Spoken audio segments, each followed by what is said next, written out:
Ante ti hoy me encuentro y postrado me presento. Tu esplendor me conquistó. Con tu paz me abrazas, me rodeas con tu gracia, tu amor me inundó. Me acerco a ti, te abro mi corazón, mi vida tuya es. Ya no hay temor, me rindo a ti, me humillo ante tu amor. Oh, tu amor.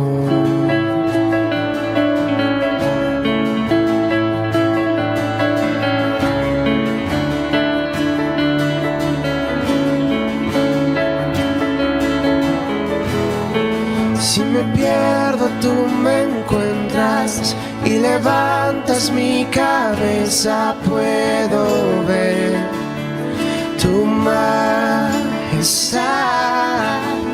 Me refugio en tu presencia, me cautiva tu belleza. Quiero estar donde tú estás.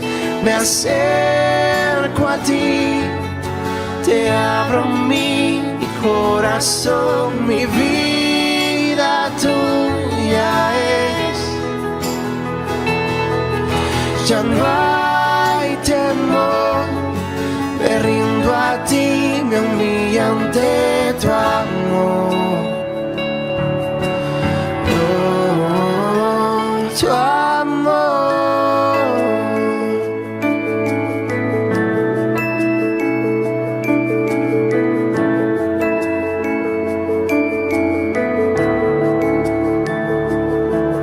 Profundo amor que lava mi interior, escucha mi clamor, te necesito, Dios.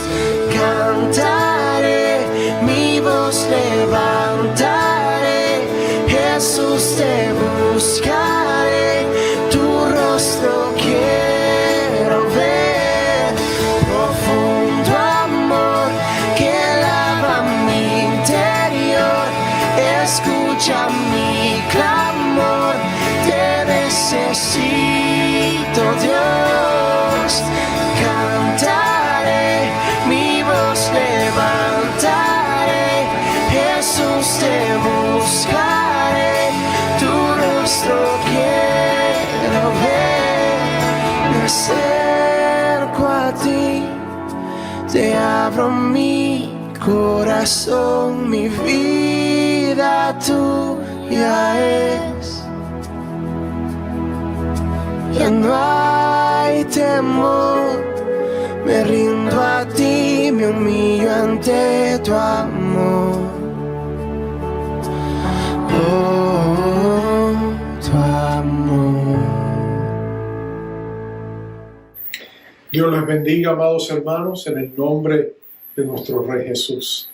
Qué bueno poder compartir este tiempo. Te pido que me acompañes al libro de los Efesios, donde hemos estado en las últimas semanas, el capítulo 2, y vamos a leer los primeros 10 versos de Efesios capítulo 2, del 1 al 10. Mi deseo y oración es que estés bien por la gracia de Dios, sostenido y fortalecido también por el poder de su Espíritu. Así que vamos a leer la palabra en el nombre del Padre, del Hijo y del Espíritu Santo. Hablando de Jesucristo, dice: y Él os dio vida a vosotros cuando estabais muertos en vuestros delitos y pecados, en los cuales anduviste en otro tiempo, siguiendo la corriente de este mundo, conforme al príncipe de la potestad del aire, el espíritu que ahora opera en los hijos de la desobediencia, entre los cuales también todos nosotros vivimos en otro tiempo, en los deseos de nuestra carne, haciendo la voluntad de la carne y de los pensamientos, y éramos por naturaleza hijos de ira, lo mismo que los demás. Pero Dios, que rico en misericordia por su gran amor con que nos amó, aun estando nosotros muertos en pecados, nos dio vida juntamente con Cristo. Por gracia sois salvos.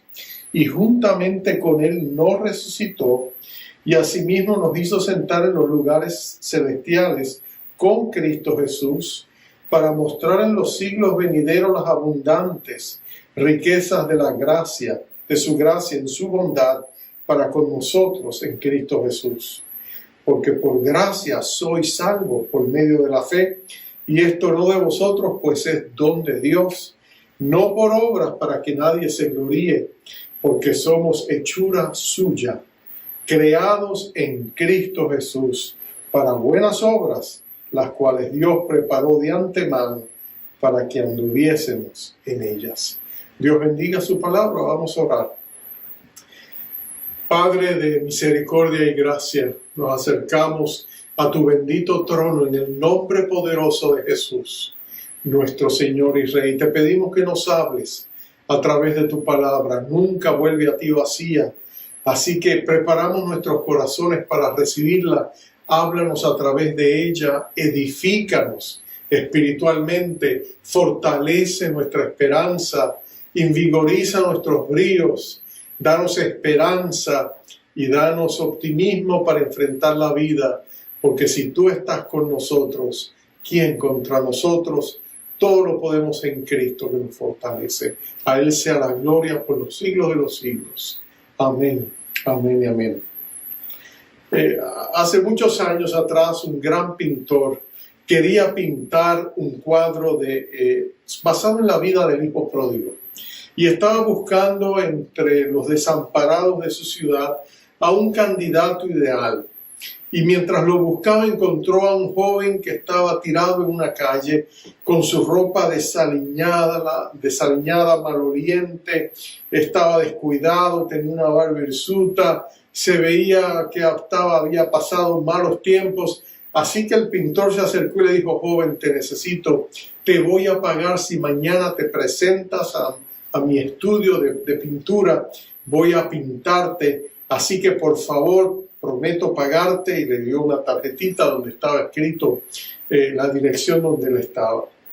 El joven respondió muy bien, le dijo: ¿usted quiere pintarme? Sí, te necesito, no faltes porque ya estoy empezando esta obra. Así que el pintor se regresó por su camino, y al siguiente día, a las 10 de la mañana, se presentó un apuesto joven muy bien vestido en el estudio del pintor, y le tocó a la puerta. Y cuando el pintor abrió a ver quién era, se encontró con este joven irreconocible y le dijo: ¿qué desea? Le dice: yo vengo para que me pinte. Le dijo: mire, joven, yo no estoy tomando nuevos contratos, yo tengo unos proyectos, así que lo siento mucho. Le dice: no, usted me dijo ayer que viniera. Que yo te dije que viniera. Sí, usted me dijo que viniera. Y dice: pero joven, ¿tú eres el joven desamparado de ayer? Sí. ¿Pero qué cambiado te ves? Pues claro, después que usted se fue, yo hablé con otros desamparados, entre todos sacamos dinero, me prestaron sus mejores ropas, alguien consiguió ayuda, y mire, yo fui hasta me he afeitado la barba, me he puesto muy acicalado, porque yo quiero que usted me pinte. Y él le dice: no, le dice el pintor, lo has arruinado todo. ¿Por qué? Dice: ¿por qué? Si me has regado. Dice: sí, pero ¿qué has hecho? Yo te necesitaba tal y como eras. Ahora no me sirves. Porque el pintor quería pintar al hijo pródigo en su peor estado. Y este joven parecía el hijo pródigo después de haber sido restaurado. Pero el punto es este. La salvación de Dios comienza precisamente en la peor condición en que nosotros estamos. La salvación por gracia se trata precisamente del obrar de Dios por nosotros, en nosotros y a través de nosotros, para que la gloria de su gracia sea exaltada. La salvación es de principio a fin la obra de Dios. A veces nosotros pensamos que Dios nos salvó cuando perdonó nuestros pecados y nos justificó, pero ahora nos toca a nosotros vivir la vida cristiana para Él. Pero no es cierto, porque desde el comienzo hasta el final, tú y yo dependemos de la gracia infinita de Dios. La salvación es el obrar de Dios, no por obras, sino por su gracia. Por eso yo quisiera, mirando lo que Pablo ha escrito en esta epístola y siguiendo el pensamiento del primer capítulo, donde él primero nos presentó lo que era un cristiano, luego cómo había sido bendecido y cómo ahora después él oró para que Dios le diera un espíritu de sabiduría y de revelación en todo lo que Dios había hecho en esta obra de salvación. Pero ahora Pablo va a ir más directo y se va a concentrar y va a explicar en qué consiste y cómo se logra esta salvación. Y de eso es que vamos a entrar. Lo primero que él dice en los primeros versos es lo que Dios ha hecho por nosotros. Si tú notas en esos primeros versos, él presenta un contraste entre la vida vieja que teníamos antes de conocer a Cristo y ahora la nueva vida que tenemos ahora que estamos en Cristo. Y mira el contraste, te lo resumo en varias frases. Primero, dice él que en la vida vieja estábamos muertos, pero en la nueva vida ahora hemos recibido vida, estamos vivos. En la vida vieja estábamos esclavizados, éramos esclavos de nuestras pasiones y deseos, pero ahora, dice Pablo, hemos sido entronizados porque hemos resucitado y estamos sentados con Cristo en los lugares celestiales. En la vida pasada éramos objetos de ira, porque la ira y la justicia de Dios demandaban el lidiar con nuestros pecados. Pero en la nueva vida en Jesucristo somos objetos de la gracia de Dios. En la vida pasada caminábamos entre los desobedientes, pero ahora en la nueva vida tenemos comunión con Jesucristo. Y por último, en la vida pasada estábamos bajo el dominio de Satanás. Pero ahora, en la nueva vida que tenemos en Cristo, estamos unidos a Jesucristo en su vida, en su muerte, en su resurrección y en su glorificación. Entonces, antes éramos controlados por el mundo y éramos acarreados por los deseos pecaminosos de nuestra carne. No teníamos esperanza de salvación porque no nos podíamos salvar a nosotros mismos. Pero en el verso 4 se presenta dos palabras que definen toda la diferencia. Y la frase es, pero Dios.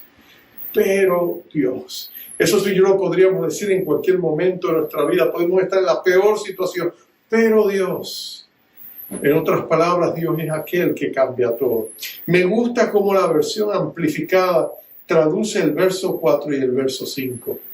La versión amplificada es una versión de la Biblia que trata de traer todos los colores y las connotaciones de todo el vocabulario que se presentan en los versos para ampliar el sentido de lo que está diciendo. Y dice así, pero Dios, cuán rico es Él en su misericordia, debido a y para satisfacer el gran y maravilloso e intenso amor con que nos ama, aun cuando estábamos muertos por nuestras propias flaquezas y transgresiones, nos hizo vivir en comunión y unión con Cristo. Nos dio la vida misma de Jesucristo con que lo resucitó, porque es por gracia, su favor, misericordia inmerecidas que somos salvos. Esto es, librados de su juicio y hechos participantes de la salvación de Cristo. Ahí te lo pintan en todos los colores, lo que es la gracia de Dios. La ilustración más poderosa de la gracia de Dios en las páginas del Antiguo Testamento lo vemos colectivamente en la nación de Israel. Era una nación que estaba esclavizada, una nación que en las últimas generaciones, nos dice Ezequiel capítulo 20, que ellos se habían alejado de Dios, le habían dado la espalda a Dios y ahora Dios había permitido que ellos cayeran en la esclavitud. Y el faraón se levanta, un faraón que no recordaba la magna obra de José, el hijo de Jacob y patriarca del pueblo de Israel. Así que él se levanta y los esclaviza. Pero Dios, que es rico en misericordia, envía un libertador, se llama Moisés, y a través de la obra de Moisés se rompen las cadenas, el pueblo sale libre, cruza el desierto hacia la tierra prometida, todo porque Dios le mostró misericordia. Israel no hizo nada que mereciera esa salvación, Ellos no tenían nada, eran sencillamente herederos de unas promesas que Dios le había dado a sus antepasados, y que Dios, por supuesto, es un cumplidor de pactos y de promesas. Pero si tú recuerdas, ellos realmente no habían hecho nada que merecieran esa salvación. Porque las buenas obras, ni siquiera ellas nos pueden ayudar para obtener la salvación. Pensar que tus buenas obras van a ganarte la salvación sería como acostarte con tus espejuelos puestos pensando que vas a ver con ellos en tus sueños. Es imposible. Pero si tú pones tu mirada en Dios, ahí tú vas a descubrir que Dios es capaz de tomarte de donde tú estás para llevarte a donde tú tienes que ir. Pero primero tenemos que tener un encuentro con la realidad de donde estamos. Y lo que Pablo te presenta en este primer capítulo es que tú y yo somos pecadores. La profundidad de nuestra perversidad y depravación a veces es desconocida para nuestros propios corazones. El corazón es tan engañoso. Pero si Dios te permitiera, si Él descorriera el velo y tú pudieras ver toda la maldad que hay en ti, a la luz de su santidad y de su perfección, tú y yo responderíamos como Isaías. Caeríamos postrados y diríamos: ay de nosotros, que somos pecadores y estamos en la presencia de un Dios 3 veces santo. Nos pasaría como el gran predicador escocés Alejandro White. Alejandro White fue un gran predicador en Edimburgo, la capital de Escocia. Era conocido por ser un pastor que predicaba no solo con unción, se conocía porque era un hombre de integridad, un hombre que llevaba una vida santa.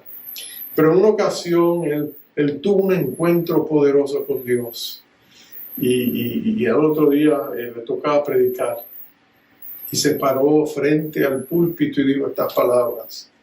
Para sorpresa de todos, le dijo: he descubierto al hombre más malo de todo Edimburgo. Y todos los agentes se miró y algunos pensaron: será el alcalde, ¿quién será? Y de pronto él dijo: su nombre es Alejandro White. Él llegó a la convicción de que él mismo, separado de Cristo, no tenía nada que ofrecer, porque la presencia santa de Dios nos muestra a todos por lo que somos. Somos pecadores. Pero por eso fue que Dios hizo por nosotros lo que tú y yo no podíamos hacer. Cristo te salvó a ti, me salvó a mí, cuando tú y yo no nos podíamos salvar. Y eso es lo que Pablo ha dicho, la obra de Dios por nosotros. Cuando nos redimió, cuando nos dio su vida, porque estábamos muertos en delitos y pecados, y espiritualmente estábamos inertes, pero Dios, que es rico en misericordia, nos dio vida a través de Jesús. ¿Pero para qué nos dio vida? Porque Dios no solamente quería hacer algo por nosotros, Él quería hacer algo en nosotros. Y ese es mi segundo punto.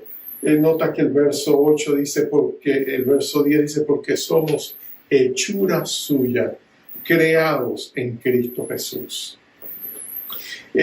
Pablo usa lenguaje de alfarero.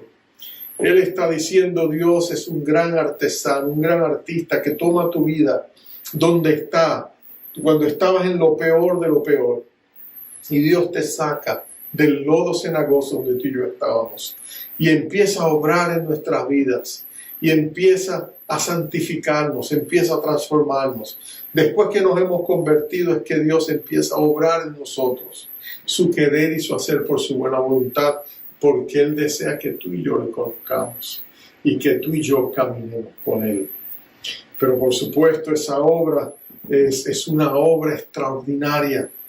Es como una nueva creación, una recreación. En 2 Corintios 5:17 Pablo recoge ese mismo sentir cuando dice: de modo que si alguno está en Cristo, nueva criatura es. Las cosas viejas pasaron, y aquí todas son hechas nuevas. Pablo te está diciendo que cuando Dios empieza en ti la obra, Él no viene a reformar el viejo hombre que había en ti. Él no viene a tomar los vestigios de tu carne, de tu carnalidad, para mejorarlos y repintarlos y arreglarlos lo mejor que puede, para entonces presentarte como un trofeo de su gracia. No, Dios viene a hacer algo nuevo, Él viene a hacer algo poderoso, Él viene a hacer algo transformador. Eso es la gracia de Dios. Juan Newton, que fue muy conocido él escribió más de 280 himnos. El más conocido de todos es Admirable Gracia. Amazing Grace en inglés, asombrosa gracia, admirable gracia también se traduce. Y ahí él cuenta la transformación que hubo en su corazón cuando él estaba antes ciego, perdido, pero Cristo lo encontró y le dio visión, le dio vista para que él pudiera seguirlo. Y cómo Dios lo transformó, lo cambió y lo ha hecho a imagen y semejanza suya. Es glorioso lo que Dios puede hacer en la vida nuestra cuando nosotros le damos a Él toda la oportunidad y nos rendimos completamente a ese gran alfarero y cooperamos con Él.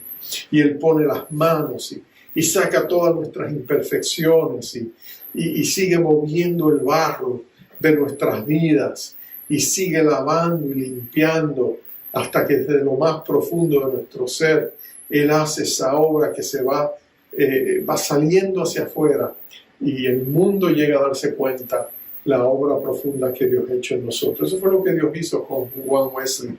Si tú vas a Londres hoy, donde él está enterrado, y llegas a su tumba, vas a encontrar una lápida donde está escrito lo siguiente. Dice: Juan Newton, empleado, una vez infiel y libertino, esclavo de esclavos en África, pero por la rica misericordia de nuestro Señor y Salvador Jesucristo, preservado, restaurado, perdonado y puesto para predicar la fe que laboró tanto por destruir. Mira lo que es la gracia de Dios. Juan Newton era un traficante de esclavos y tenía su propio barco y él vendía esclavos y él no tenía conciencia. Pero un día su tripulación se amotinó y lo dejaron a él en un lugar allá mismo en África como esclavo de esclavos. Y fue solo por la gracia de Dios donde eventualmente él fue rescatado. Pero antes de su rescate, él tuvo un encuentro con el Señor, donde él se rindió, aceptó a Jesucristo como su Salvador. Y este proceso de transformación comenzó en él. Si tú eres un cristiano, Dios está obrando en ti. Dios está transformándote a imagen y semejanza suya. Y mientras más tú lo buscas, mientras más tú oras, te llenas de su palabra y permites que el Espíritu obre en ti, tú serás más rápidamente transformado a imagen y semejanza de Cristo. Porque esa es la meta de Dios. Presentarte un día delante de su presencia como un trofeo de la maravillosa gracia que Dios derramó por ti. Y como hijos de Dios necesitamos esa gracia constantemente. La usamos y la quemamos como si fuera combustible y nosotros fuéramos un avión. Necesitamos de esa gracia constantemente. Es una gracia capacitadora, es una gracia transformadora, es una gracia perdonadora. Es no solamente un nombre, es un verbo, la gracia de Dios operando, obrando en nosotros, y Dios nos transforma a su imagen y semejanza. Entonces tú dices, bueno, Dios, la gracia de Dios se muestra por mí y trabaja y obra en mí, pero también hay una tercera razón por la cual la gracia de Dios se derrama sobre ti, porque manifiesta la obra de Dios a través de ti. Es interesante, Dios no solamente te salvó de algo, el pecado, el mundo de la oscuridad. Él no solo te salvó de algo, Él te salvó con un propósito. Él te salvó para algo. Pablo lo continúa diciendo después que dice, porque somos hechura suya. Dios obra en nosotros. Somos creados en Cristo Jesús. ¿Con qué propósito? Para buenas obras, las cuales Dios preparó de antemano para que anduviésemos en ellas. En otras palabras, no somos salvos por buenas obras, pero después que somos salvos para buenas obras. Las buenas obras vienen después de nuestra salvación porque es la consecuencia, el resultado de nuestra gratitud a la gracia de Dios que se nos ha otorgado. Dios desea que nosotros lleguemos a ser las manos de Jesús, sus representantes, sus embajadores, que nosotros seamos Cristo y Él pueda manifestar su amor, su compasión, su misericordia a través de nosotros para impactar a otros. Para eso nos salvó, para que valiera la pena salvarnos. Se cuenta de un hombre llamado, de apellido Moore. Este hombre, él dice que en una ocasión un niño se estaba ahogando en un lago. Había ido con la familia, él se había ido, pero se había metido en un lugar, de pronto se cansó y le faltaron fuerza al niño para nadar hasta la orilla. Y un señor adulto que estaba allá se dio cuenta que el niño estaba hundiéndose y saliendo, y él se lanzó, fue y lo salvó. Y lo trajo hasta acá, y la mamá lo recibió en sus brazos. Y después que él se aseguró que estaba bien, la mamá mira al niño y le dice: mira, dale las gracias a ese hombre, a ese señor que te salvó de ahogarte. Y el niño tembloroso le dijo: muchas gracias. El hombre le dijo: de nada. Ahora vive de tal manera que haya valido la pena salvarte. Y es interesante que el obispo Moore dice: él fue ese niño, y cambió su vida y su perspectiva, y de ahí, después de haber conocido a Cristo, él trató de que su vida reflejara la gracia que había recibido, y él sirvió por muchos años en la iglesia presbiteriana. Ahora, la gracia de Dios no es solamente para que tú y yo sirvamos individualmente, aunque podemos hacer todo el bien que más podamos por otras personas. Pero Dios nos salva para que como iglesia nosotros también sirvamos. Dios nos llama para que juntos hagamos la obra del Señor. Crecemos mejor cuando servimos juntos. Esa es la realidad de la vida cristiana. Y somos parte de un cuerpo, y cada miembro del cuerpo tiene una función que hacer. Y cuando todo el cuerpo trabaja unido, es cuando la iglesia está en su mejor condición funcional. Recuerdo la historia de Carlos Spurgeon, el gran predicador inglés. En una ocasión se dice que él iba caminando por una de las calles de Londres y vio a un niño que estaba allí y se veía sucio y hambriento. Y le dijo: ¿dónde vives? Y yo vivo allá. Y le dijo dónde estaba la familia, pero él notó que había necesidad. Le dijo: ¿por qué no vienes conmigo? Y lo llevó a su casa y le dijo a su esposa: mira, encontré a este chico, y allá le buscaron ropa de los hijos de ellos, le dieron comida, lo alimentaron, el chico se sentía nuevo. Y entonces, mientras él hacía todo eso, él le dijo: y esto solo yo lo hago para mostrarte el amor de Cristo, le dijo Spurgeon, y yo quiero orar por ti. Y él empezó a orar por el niño, pidió una bendición de él.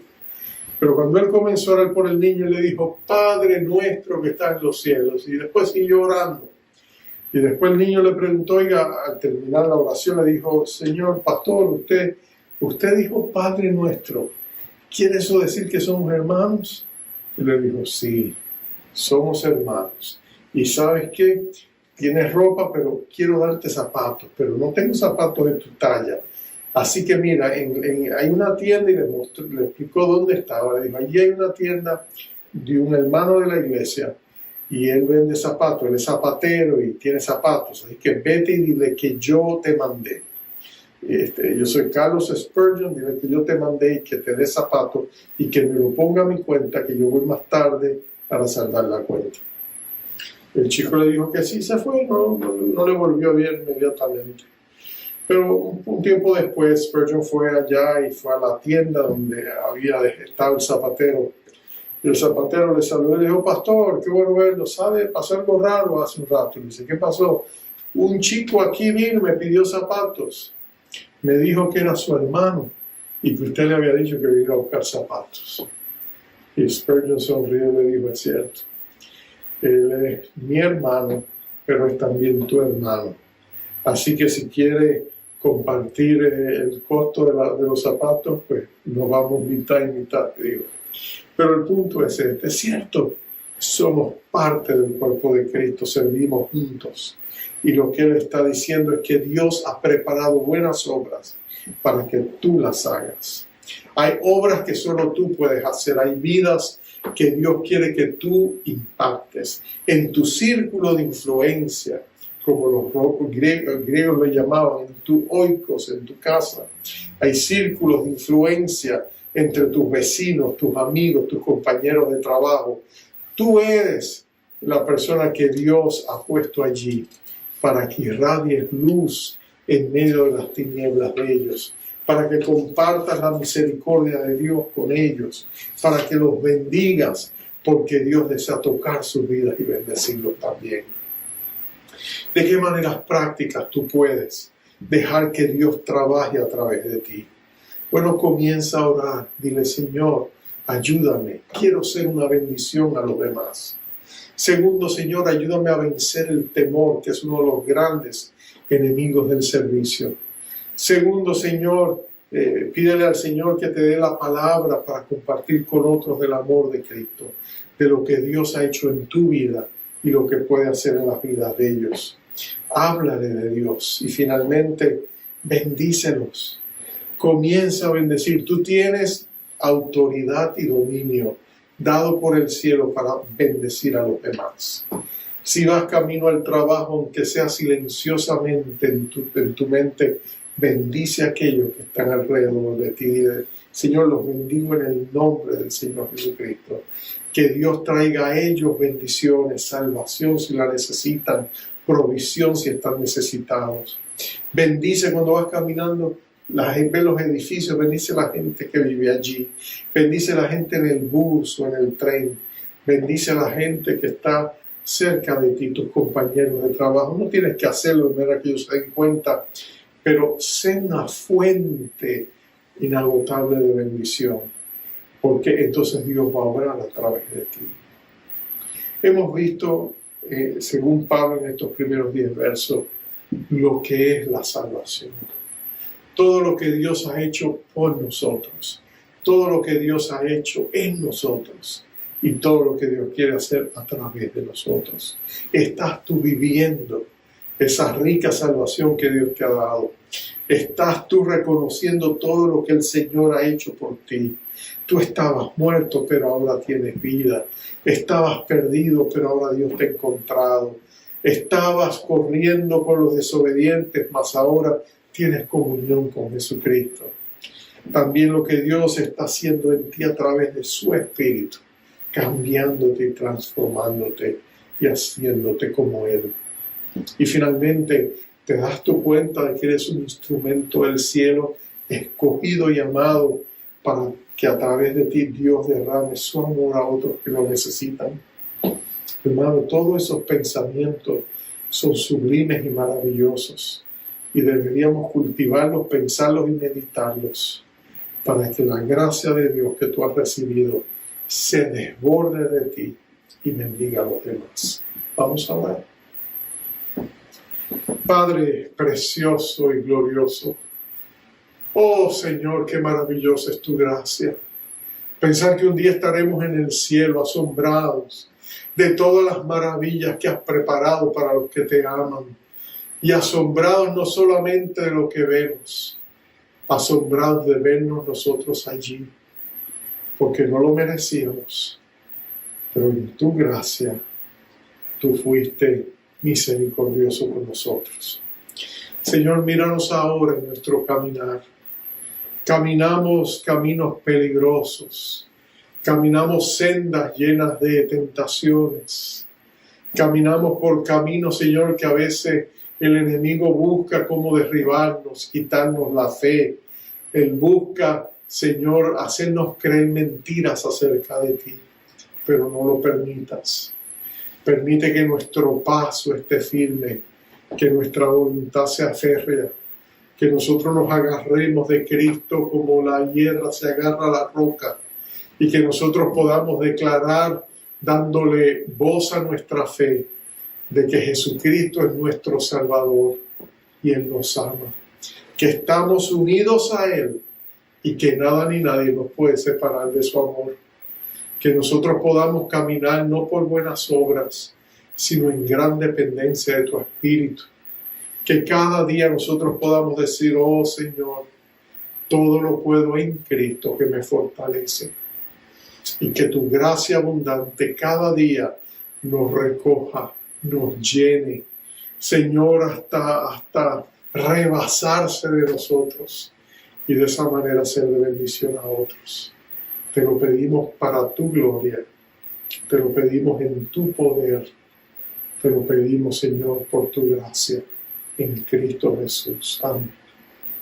Y ahora, amados, te envío como siempre con esa preciosa bendición. Jehová te bendiga y te guarde. Jehová haga resplandecer su rostro sobre ti y tenga de ti misericordia. Jehová alce sobre ti su rostro y ponga en ti paz. Bendiciones, amados.